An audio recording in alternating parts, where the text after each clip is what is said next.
El grupo Digama, patrocinador de la revista Rumbo Minero y el programa Rumbo Minero TV, ante el asesinato de 13 colaboradores de una empresa de seguridad que prestaba servicio a la unidad minera Poderosa en la localidad de Patás, región La Libertad, manifiesta lo siguiente: sus más sentidas condolencias a los familiares y amigos de las víctimas, quienes encarnan una imagen heroica de resistencia al crimen organizado que hoy abate a nuestro país. La condena más firme a la inoperancia de las instituciones públicas llamadas a combatirlo, especialmente a la del gobierno central, responsable de haber debilitado el imperio legal y moral del Estado. Las recientes medidas que ha tomado son demagógicas o extemporáneas. Todos los peruanos carecemos de seguridad frente al robo, la extorsión, estafa, terrorismo, narcotráfico, minería ilegal, tráfico de tierras y un conjunto de actividades desarrolladas al margen de la ley. Demandamos la unidad de los compatriotas dispuestos a fortalecer la convivencia democrática y combatir estas lacras, que de persistir cavará la tumba del trato civilizado y constructivo en provecho de nuestra sociedad. No abramos las puertas a propuestas populistas o dictatoriales. Estamos a tiempo. Bienvenidos a Rumbo Minero TV, el programa de minería más importante del Perú, con más de 15 años al aire. Estén atentos al sorteo del pack minero que se realiza cada semana. Durante el programa, nuestros conductores dirán 2 palabras claves. Toma nota, luego ingresa a www.rumbominero.com, haz clic, completa el formulario y listo. Importante darle like en Facebook y LinkedIn para participar del sorteo, que se realizará todos los lunes al mediodía en nuestras redes sociales. Adelante, Jorge y César. Bienvenidos a Rumbo Minero. ¿Cómo estás, César? Qué gusto, Jorge. Mi nombre es Jorge León y junto con César Campos vamos a realizar este programa. Vamos a hablar de varios temas y tenemos invitados muy importantes. Para ello vamos a estar con Iván Arenas, un especialista en todo lo que es conflictos sociales. ¿Qué está pasando en el Perú con los conflictos sociales mineros? ¿Por qué se dan tantas peleas, tantos problemas con los conflictos mineros? Él es un especialista, por supuesto, y por supuesto siempre un poco de la reactivación económica que es tan importante.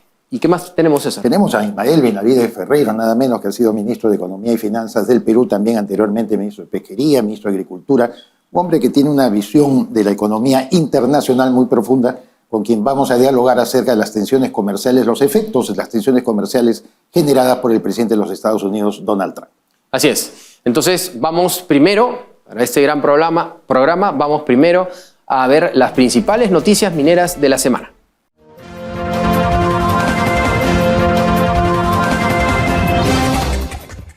Ahora presentamos las principales noticias mineras de la semana. El ministro de Energía y Minas, Jorge Montero Cornejo, anunció la próxima instalación de un grupo de trabajo multisectorial para la provincia de Patás, en la región La Libertad, en la que participen representantes del Ejecutivo, autoridades locales, regionales y la ciudadanía para llegar a acuerdos que contribuyan a su desarrollo. El Poder Ejecutivo anunció medidas urgentes para el restablecimiento del Estado de Derecho y la paz social en la provincia de Patás, lo que incluye la suspensión de actividades mineras por 30 días y la exclusión inmediata de personas naturales y jurídicas que tengan condición de suspendido en el Registro Integral de Formalización Minera REINFO en la citada jurisdicción.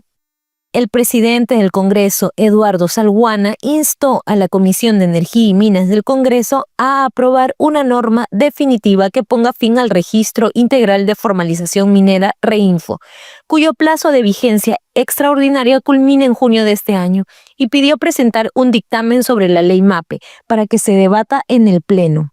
Muchas gracias a Gabriela Chicoma por las principales noticias mineras de la semana. Bien, nos encontramos ya en nuestros estudios con Ismael Benavides. Él es exministro de Economía y Finanzas, de Pesquería y, por supuesto, de Agricultura. Tiene una vasta experiencia. Vamos a hablar de tensiones comerciales en Estados Unidos y China, cobre y PBI. Antes, vamos a ver un informe porque estas tensiones comerciales generadas por Donald Trump pues han traído cola y vamos a ver el siguiente informe. Adelante. Donald Trump volvió a la Casa Blanca decidido a redefinir las reglas del comercio global y lo hizo mediante la imposición de aranceles del 145% para productos de China y de 10% para otros países, incluso aliados comerciales como Perú. La respuesta no tardó. China respondió con la imposición de aranceles del 125% a bienes estadounidenses y restricciones a la exportación de tierras raras, esenciales para la tecnología de Estados Unidos. El impacto ya se refleja en cifras. El PBI de Estados Unidos cayó un 0.3% en el primer trimestre, mientras que el comercio mundial muestra signos claros de retracción. En el caso peruano, el golpe se siente con fuerza en el sector cuprífero. Los aranceles redujeron la competitividad de las exportaciones hacia Estados Unidos, y la menor demanda china, agravada por la propia disputa arancelaria, empujó a la baja los precios internacionales del cobre. Para una economía como la peruana, donde más del 60% de las exportaciones provienen de la minería, la resiliencia del sector y la confianza de los inversionistas serán claves para sostener el impulso económico, pese a la incertidumbre global. Muy bien, ese es el contexto que tenemos en este momento. Ismael, bienvenido a Rumbo Minero. Muy buenos días, muchas gracias. Cuéntanos un poco, hay una incertidumbre en medio de esta tensión comercial, como estamos viendo entre China y Estados Unidos. Este huracán Trump pues hace también que suban los aranceles de Estados Unidos a China, pero que los chinos un poco que no le hacen mucho caso. Ha habido progresos con China, que habló con su homólogo Xi Jinping. Sin embargo, Pekín ha negado que se esté en conversaciones. También hay muchas noticias falsas en el medio. Y ¿cómo ves tú este tema con respecto a lo que pueda pasar en temas comerciales y cómo le puede afectar al Perú también? Bueno, Estados Unidos tiene un enorme déficit comercial con el mundo y especialmente con China y varios países del sudeste asiático, llámese Vietnam, Camboya y otros, que son producto también del déficit fiscal enorme que tiene, que es 6.3% del Producto Bruto, comparado con el nuestro, que es 3%. Entonces, esto lo que hace es generar una fuga o flujo de recursos hacia estos países en contra de los Estados Unidos. Entonces, Estados Unidos está haciendo un proceso de ajuste, tanto en el aspecto de aranceles como en el aspecto fiscal con Doge de Elon Musk. De manera que han anunciado que van a subir los aranceles, lo llegaron hasta 145% con China y 10% para el resto de países, incluyéndonos al Perú, con la idea de reducir este déficit comercial que menciono. Han dado una pausa de 90 días, pero en estos días se está negociando. El Perú también ha estado presente en Washington la ministra de Comercio Exterior y Turismo, con la idea de que se nos exonere de ese 10%. Indudablemente todo este cambio en la política arancelaria de Estados Unidos va a traer una retracción en el comercio mundial y puede traer una recesión en la economía. Ya la está trayendo en Estados Unidos. Han anunciado una caída de 0.3% del Producto Bruto norteamericano en este primer trimestre. Y obviamente eso es siempre producto de un ajuste económico. Jorge te había hecho un alcance, Ismael, respecto al impacto que tiene sobre todo en el comercio de los minerales, ¿no? Nosotros como productores de cobre, cada vez con expectativas crecientes de que pueda haber nuevas unidades mineras que puedan explotar ello, pero también en un contexto internacional de disputa de tierras raras, de defensa de los minerales críticos, de transición energética, donde evidentemente esos recursos van a ser demandados. ¿Cómo focalizas tú el impacto de esta guerra arancelaria emprendida por Donald Trump sobre los minerales? Bueno, hay que ver la cosa global primero. Una desaceleración del comercio mundial y de las economías mundiales, llámese Estados Unidos, que es la primera economía del mundo, y en segundo lugar China, lo que puede traer es una caída en los precios de los minerales por falta de demanda.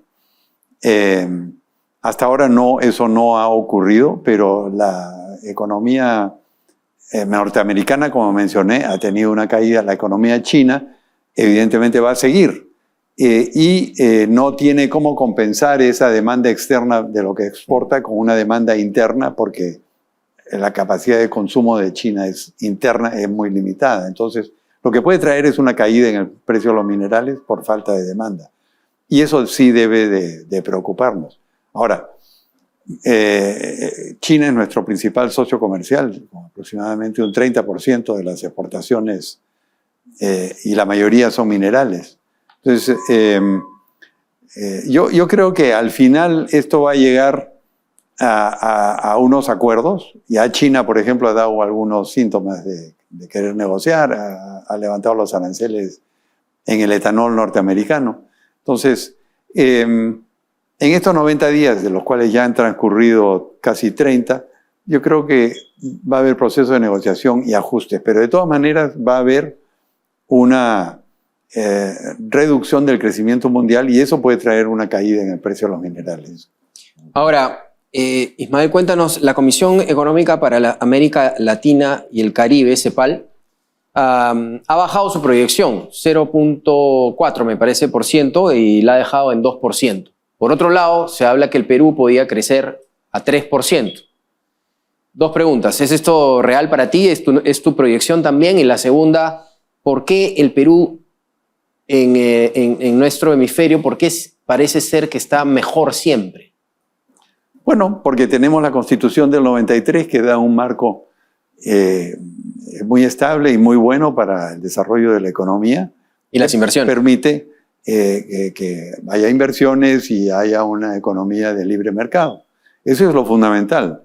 Lo segundo es que el Perú ha estado relativamente tranquilo en los últimos 2 años de este gobierno y eso ha generado buenas expectativas, acompañados de unos aumentos en los precios de los metales y de nuestras exportaciones. Son 24.000 millones de dólares de superávit comercial el año pasado y este año con los precios de los minerales, el oro a 3.400, vamos a tener también un superávit comercial. O sea, está entrando un chorro de dinero al Perú y eso está dinamizando el consumo, dinamizando ciertas actividades como la construcción, como la importación de bienes de capital para la industria, y todo eso son indicadores positivos de que la economía peruana viene con una buena inercia positiva. Por ejemplo, se dice que en marzo, aunque no hay cifras oficiales, ha crecido 5%. Entonces, a lo mejor lleguemos al 4% que dice el ministro, si es que mantenemos una buena tendencia, por lo menos en estos primeros 6-8 meses del año. ¿Tú podrías decir que en la región, si se va a crecer al 2% y Perú en 3% o un poco más, uno de los grandes responsables es la minería peruana? Sí, por supuesto. Uno de los grandes responsables es la minería. La construcción también que ha subido esos indicadores. Claro. El crédito del sistema bancario está creciendo, están volviendo a financiar consumo, volviendo a financiar vivienda. Todo eso dinamiza la economía. De manera que la minería creo que es un factor sumamente importante en esto. Y si tuviéramos más minas estaríamos mejor, por supuesto. Sin embargo, tenemos la amenaza de la minería ilegal y tú sabes que el ministro Jorge Montero de Energía y Minas ya anunció que se va a ampliar el registro integral de formalización minera, el REINFO, tal como lo habíamos previsto acá. Con Jorge siempre lo conversamos y con nuestros invitados. Sin embargo, diciendo que tienen una propuesta alternativa para que permitan acceder como incentivo de formalización al crédito a estos mineros que están en vía de formalización y en segundo lugar una asistencia técnica para optimizar su productividad. ¿Crees razonable lo que están haciendo como plataforma? ¿Crees razonable la ampliación del REINFO? Mira, yo creo que la minería informal / ilegal es un hecho. Lo que tenemos que hacer es ver cómo canalizar esa actividad de tal forma que se formalice y no sea una amenaza a la sociedad por todo lo que conlleva. El año pasado he visto cifras de que solamente en oro informal se han exportado 7.500 millones de dólares con los precios del año pasado. Este año va a ser mucho más. Entonces, el incentivo económico está perfectamente alineado para que haya más actividad informal. Ahora, entonces, tenemos que ver cómo canalizar eso. Ahora, una pregunta, Ismael, tú que eres experto en el tema económico. Las cifras que constantemente tú estás proyectando, todas estas cifras son de la economía legal, ¿es correcto? ¿Del 20%? ¿O se toma en cuenta economía, pues somos 80% informal en el Perú? ¿Se ha podido? El Banco Central tiene lo que se llama proxies, que se utilizan para calcular la actividad informal. De todas maneras. O sea, es un todo. Es un todo. Es un todo, supuesto. ya. Esa pregunta quería... Y entonces también incluye un poco de proyección de la minería ilegal. Por supuesto, por supuesto. Ya. Y dentro de las exportaciones, porque la minería ilegal no es que sale solamente clandestinamente por la frontera, sino sale también a través de toda una cadena que incluye empresas formales que lo blanquean y de ahí sale exportado pues a Emiratos Árabes, a la India, a Dubái, etcétera, O sea, el único tema es que no paga impuestos. que no paga impuestos. Que es terrible, pero es Así. el único tema, digamos, si somos estrictos. No solamente no paga impuestos, sino no está incorporada a la seguridad social, Claro, no tiene todos los elementos que tiene. Ismael, una- finalmente tu perspectiva sobre el clima electoral frente a todo este ambiente de presencia de informalidad, de ilegalidad, donde nosotros tenemos mucho temor, mucho miedo de que efectivamente capturen diversas organizaciones pequeñas de estas 43 que se estén presentando y de repente comiencen a tratar, entre comillas, de blanquearse, o sea, tener una representación parlamentaria. ¿Tú No piensas cabe duda, no cabe duda. Hay tanto dinero que está yendo a esa actividad que con gran facilidad van a poder financiar ilegalmente a ¿Y candidatos, cómo debemos responder a ello? congresistas. ¿Qué debe hacer la sociedad, el Estado, para responder a eso? Bueno, yo creo que se necesita una vigilancia muy estricta de las autoridades electorales, no solamente quienes están recibiendo ese dinero, sino fiscalizar exactamente las actividades de todos los que son candidatos. Pero han demostrado una ineptitud con este tema de las firmas, ya hemos visto, han sido incapaces de captarlo. Yo creo que es mucho más difícil ver a dónde está entrando el dinero. Pero hay formas de hacerlo, ¿no? Muy bien. Ismael Benavides, muchísimas gracias por estar una vez más en Rumbo Minero y como siempre, muy claro en tus apreciaciones para poder entender un poco más la economía a fondo y también la minería, por supuesto. Muchas gracias y espero que este sea un buen año para el Perú. Gracias. Bien, vamos a una pausa comercial y regresamos.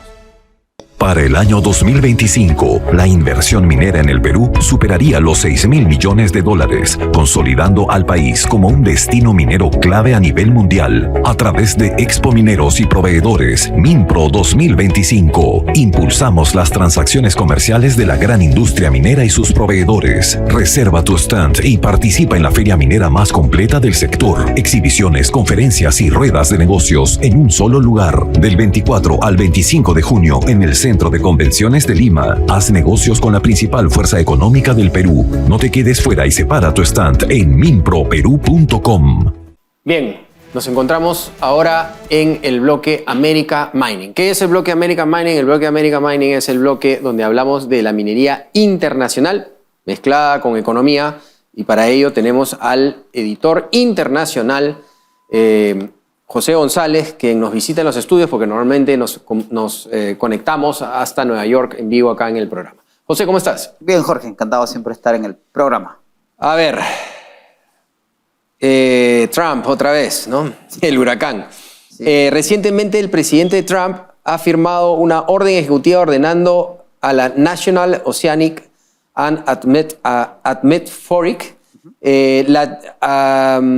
de los Estados Unidos a tomar los pasos necesarios para expedir permisos a las compañías norteamericanas a fin de que puedan minar áreas sustanciales del zócalo marino nacional e internacional. ¿Cómo se come esto? Cuéntanos un poco qué es lo que está haciendo Trump ahora. Este es un debate que se ha dado históricamente, Jorge, en si se debería o no minar el zócalo marino internacional y nacional por los impactos que eso puede tener en el medio ambiente. El presidente Trump acaba de firmar hace unas semanas una autorización para que la Administración Oceánica y Atmosférica de los Estados Unidos dé los primeros permisos para exploración y explotación del zócalo y va a entrar en conflicto con lo que se llama la Autoridad Internacional del Zócalo Marino, que es una institución que representa la discusión en Naciones Unidas al respecto. Perdón, porque ya tenemos petróleo, pues, ¿no? Correcto. O sea, pero es una actividad que no va a volar por los que no utiliza voladura como utiliza la minería. Eso sí habría que ver cómo funciona, ¿no? Lo que hay en el Zócalo marino ya está comprobado, hay nódulos, que son como aglomeraciones de metal, fundamentalmente de níquel, cobalto y manganeso. Y lo que está utilizando el presidente Trump es una ley de 1980 que le autoriza al presidente de los Estados Unidos a explotar esos recursos. Y la zona que está en prospección es una zona determinada por el US Geological Survey que se llama The Clarion-Clipperton Zone, que va de las costas de México a las costas de Hawái, y estos depósitos minerales están a 2.5 millas de profundidad. También hay una discusión de la Convención del Mar de 1994 Naciones Unidas, en la que el Perú tuvo una posición fundamental porque se aprueba la tesis del Perú de las 200 millas. Y la discusión es si esa explotación va a afectar o no el zócalo marino y los organismos y los balances que existen a ese nivel. Pero ya hay dos compañías que están aplicando. Una se llama Metals Company, que tiene un sistema como de aspiradoras para sacar los nódulos, y otra que se llama Impossible Metals, que tiene unos robots que los van a recoger con inteligencia artificial uno por uno. Las reservas en el zócalo marino son importantes en términos minerales, pero no se ha comprobado si se pueden explotar económicamente. Lo cierto es que los Estados Unidos tienen una política de asegurarse recursos energéticos. No le falta lógica a las medidas del presidente Trump. Son similares a las de la administración Biden, pero mucho más agresivas. Y el acuerdo con Ucrania en relación a los minerales críticos es en la dirección. Y como lo hemos dicho en el pasado, no nos debería sorprender si en los próximos años hay alguna iniciativa en función de los minerales críticos latinoamericanos. Hay que estar muy alerta de lo que podría prever o hacer la administración Trump al respecto. Lo que nos sorprendió, José, en diciembre del año 2023 fue esta decisión del Tribunal Supremo de Panamá de declarar inconstitucional la explotación de Minas Cobre Panamá a cargo de la canadiense First Quantum. Se dice que el presidente José Raúl Mulino, que estuvo acá en el Perú hace más o menos un mes y fue muy reconocido por distintas instituciones, está estudiando una alternativa que supere la decisión del Poder Legislativo, de tal manera que él pueda reabrir eso, lo que en el mundo, en el área internacional se considera una disparada a los pies de la propia República de Panamá. ¿Qué cosa es lo que pretende hacer Mulino? El presidente Mulino, César, que se había manifestado a favor de la mina previo a la elección, cuando termina siendo el candidato por la situación legal de Martinelli, y había permanecido callado durante la campaña por lo que representa en términos de rechazo social en Panamá a la mina Cobre Panamá, y sin embargo ya está dando pasos muy claros para reabrir la mina. Acaba de decir que va a buscar una forma de reabrir la mina sin pasar por el Congreso. ¿Eso qué significa? Que quiere declarar la mina, en principio, es unas declaraciones que hace en la Cámara de Comercio de Panamá, en que quiere declarar la mina panameña, ¿sí? Soberana panameña, y aparentemente recontratar los servicios de First Quantum para que opere la mina. Ya se ha autorizado el reinicio de la planta de energía y la exportación de los concentrados de cobre que habían estado sentados más de un año, listos para ser exportados. Y First Quantum ha retirado la demanda en los tribunales de arbitraje internacional contra Panamá. Todo parece indicar que viene un acuerdo. Y ha dicho además el presidente Mulino que 5 medioambientalistas que no pagan impuestos van a detener la operación de una mina que, estando hecha y que va a tomar 20 años en cerrar y tiene 35 años de producción, claro, va a beneficiar a Panamá que necesita ese ingreso fiscal. La situación fiscal de Panamá no es la mejor. Y vis a vis el conflicto por el canal con los Estados Unidos, es imperativo que la mina se reabra, y todo indica que así va a ser. Positivo para el Perú, porque First Quantum tiene la granja en el Perú y el ingreso de la mina en Panamá es parte del financiamiento que va a autorizar en el Perú y Tacataca en Argentina. De acuerdo. Bien, muchísimas gracias como siempre. Estamos en contacto y supongo que todos estos temas también van a estar en la revista Rumbo Minero. Correcto, siempre. Acá está la revista Rumbo Minero. Usted entra a www.rumbominero.com y puede bajarse toda la información y cada edición, cada 45 días puede bajarla gratuitamente. Y además la web www.rumbominero es una web con toda la información mundial de la minería. Si usted es proveedor o quiere ser proveedor, publicite en Rumbo Minero.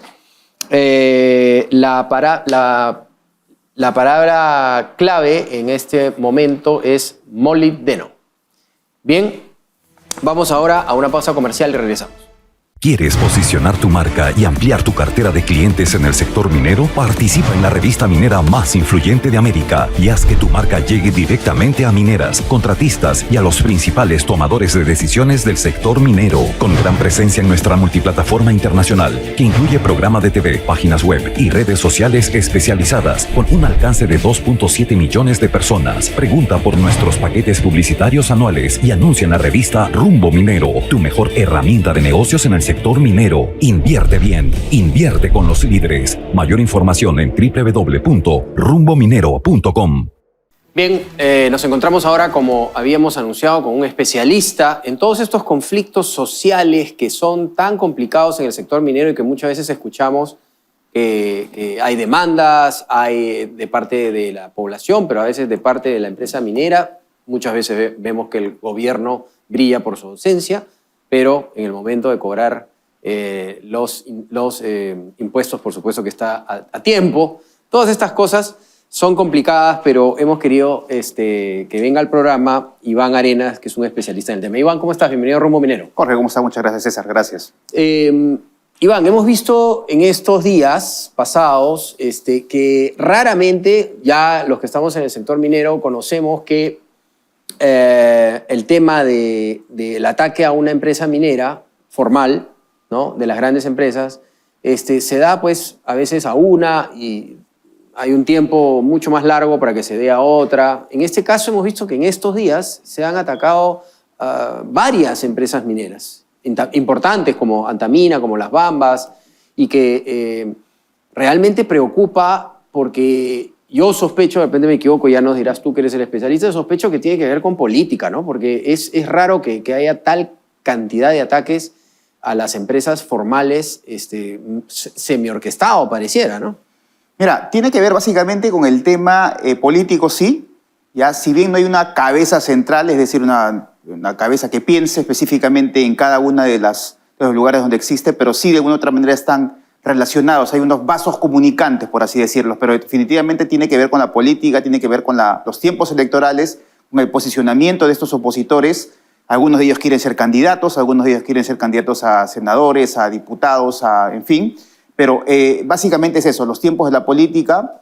Y además otro tema importante, creo que es la propia disputa dentro de los sectores de izquierda en algunas de las regiones, que lo que quieren es liderar las protestas para poder ellos posicionarse también en el punto de mira de los electores, ¿no?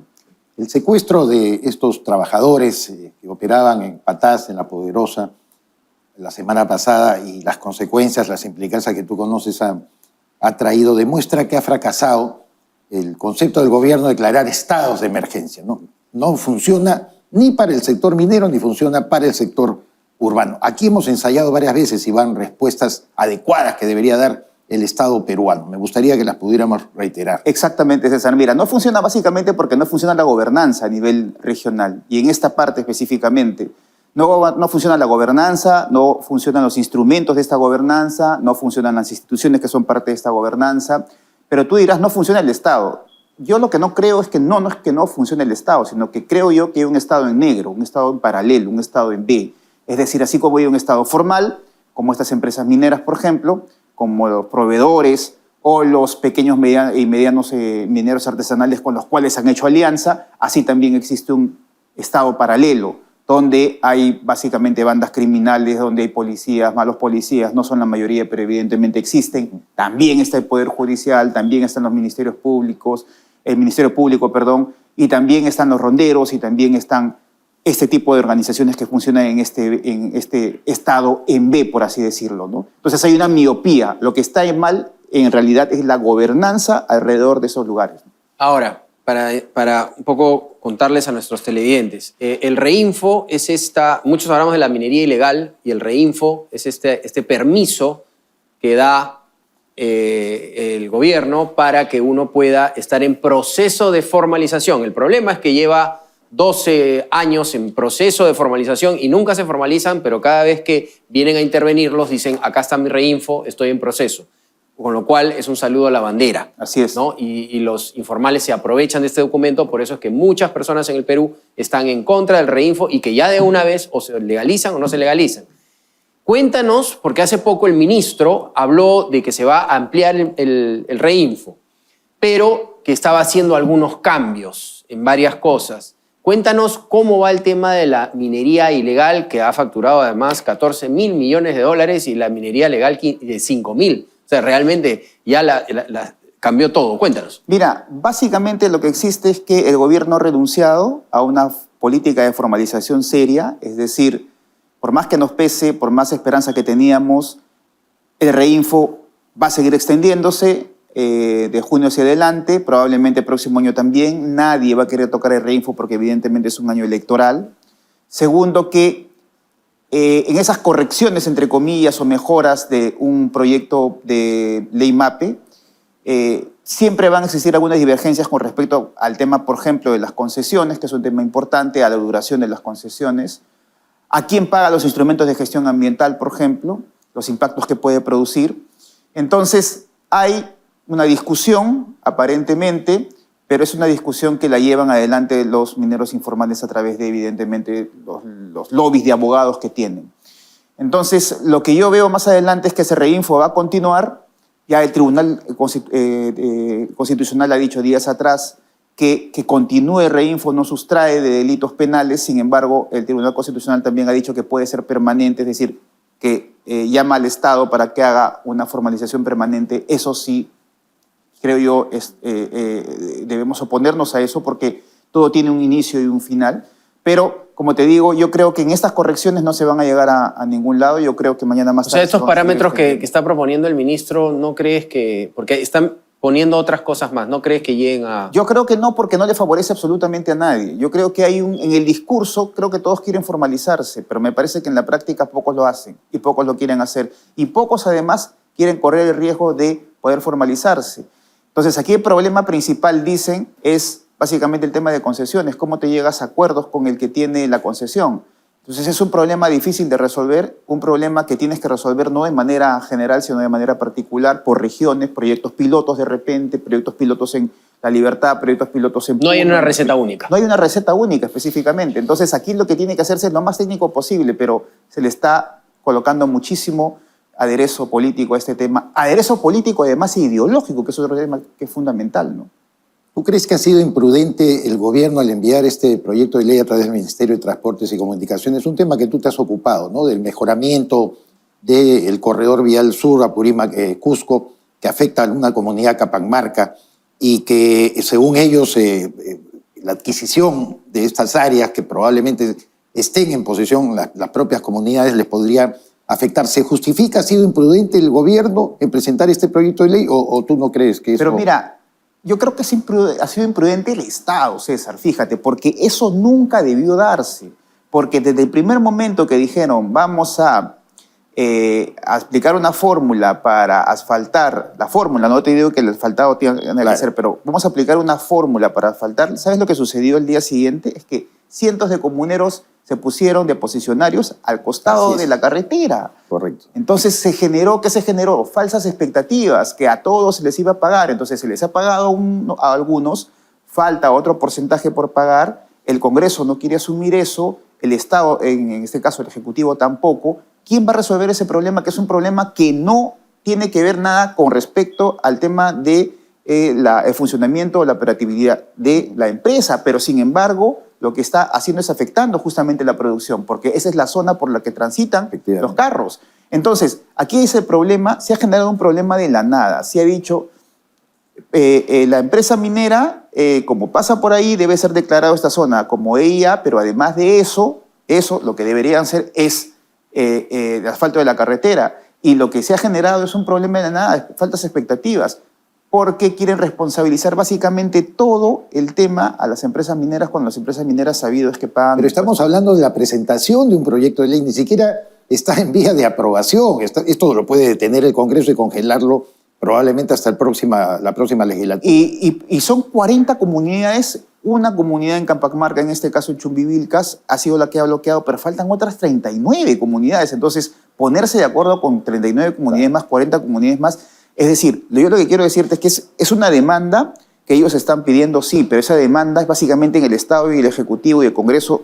Bueno, ahí tiene que resolver el tema, pero finalmente están afectando la operación de una empresa minera que produce alrededor de 1% de PBI a nivel del país. Entonces, está afectando y va a afectar mañana más tarde probablemente a otras empresas mineras, a las que sí no afecta porque dejan pasar, son a los 200 carros que salen de toda esa zona que son parte de la minería informal, esta es minería ilegal. Entonces, afecta directamente a la minería formal y no afecta a la minería informal ilegal. Ese es el gran problema. Cuéntanos, para ir terminando, la presidenta Dina Boluarte dijo que salió en los medios hablando con los militares al costado, diciendo que ya los militares podían actuar en los lugares donde haya estado de emergencia. ¿Qué es esto que ya pueden actuar? Porque si hay estado de emergencia, supuestamente podrían actuar. Entonces, claro. ¿Qué mensaje hay para la minería? Porque dice que puede actuar contra la minería ilegal en los lugares donde hay estado de emergencia y sale con los militares al costado. Sí, pero el problema es que el problema de la minería ilegal, en efecto, es un problema básicamente del que el Estado debe ponerle orden y coto a eso, pero va más allá, porque tú no puedes entender el problema de la minería ilegal, y nuevamente volvemos al diagnóstico y a las recetas. No puedes entender el problema de la minería ilegal sin entender el problema de la minería informal. Una cosa va a tener que resolver automáticamente otra. Es decir, la minería ilegal, si bien evidentemente no se produce porque hay minería informal, pero sí por lo menos el 80, el 90% lo produce la minería informal. Y si no atacamos el problema de la minería informal, donde están involucrados instituciones, donde están involucrados normativas, donde están involucrados autoridades, gobiernos regionales, direcciones regionales de minería, si no atacamos ese problema, el otro problema... O sea, tú te refieres a formalizar primero a los artesanales de una manera que sea seductora para que los informales quieran ir a la par. Una cosa es con el garrote, evidentemente, aplicar el garrote a la minería ilegal, con la que no se debe transar en ninguna manera. Los que no se quieren formalizar. Exactamente. Y otra cosa es también formalizar. Tenemos que ir de la par. De todas maneras, tiene que ser así. Si no, no vamos a poder ir hacia adelante. Mira, lo que se está jugando en el país, Jorge y César, es la viabilidad ya no de la minería ni del sector. Estamos jugándonos la viabilidad de un sector económico importante para la República. Eso es lo que no se puede. La semana pasada, ahora hay una pregunta más de César. La semana pasada Roque Benavides nos contaba sobre que ya la minería ilegal había pasado varias veces al narcotráfico. Sí, claro que terrible, sí. Pero además está legitimado socialmente. Es otra cosa que no se dice normalmente, ¿no? Finalmente, Iván, ¿cómo ves la conducta de los partidos políticos ya ahora encaminados, las 43 agrupaciones que están en el registro de organizaciones políticas en el Jurado Nacional de Elecciones frente a estos temas? ¿Tú escuchas algún planteamiento, algo que esté dirigido a detener esta ola de ilegalidad? No hay ni siquiera un planteamiento por un pacto contra la informalidad, en este caso en la minería, o contra la ilegalidad. Por ejemplo, sería una muy buena idea que haya un pacto contra la ilegalidad. Evitar que hayan candidatos, ya te digo, no solamente candidatos a regidores de algún distrito, sino candidatos al Congreso o al Senado, en este caso a la Cámara de Diputados, que hayan o se mezclen algún candidato que represente esos intereses de la minería ilegal y de la minería informal. Hay que evitar eso. Sin embargo, este pacto necesita evidentemente de voluntad política, y no sé si honestamente los partidos que están en este momento en el Congreso van a tener esa voluntad política para firmar este pacto, para ponerle de alguna otra manera coto a la entrada de políticos que están relacionados directamente con la minería ilegal. Muchas gracias a Iván Arenas, como siempre. Te esperamos en otro momento para que puedas explicarle al Perú entero la importancia y cómo aterrizar el tema de los conflictos sociales que son tan importantes y peligrosos como ya nos estás contando. Muchas gracias. Muchas gracias a ti. Gracias. Bien, vamos ahora a una pausa comercial y regresamos inmediatamente.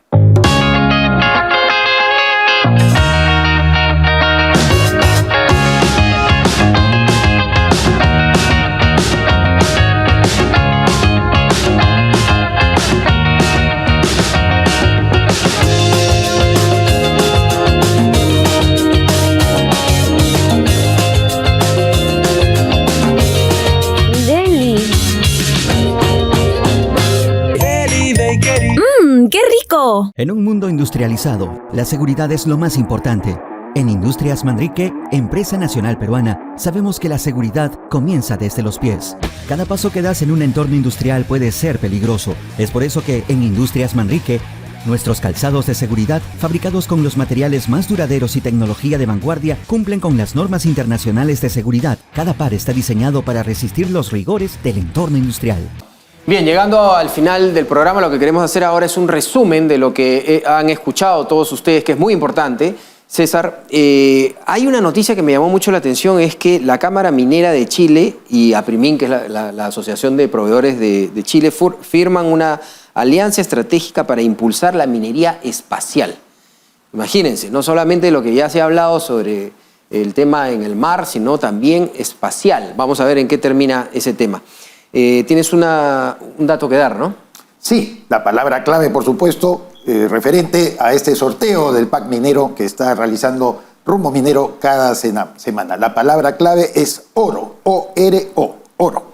Muy bien, y entrando ya al comentario final, lo que nos dice Ismael Benavides, César, es importante cómo esa economía se va, a pesar de que muchos pensamos de que todo este movimiento político es tan malo, pues la región tiene 2%.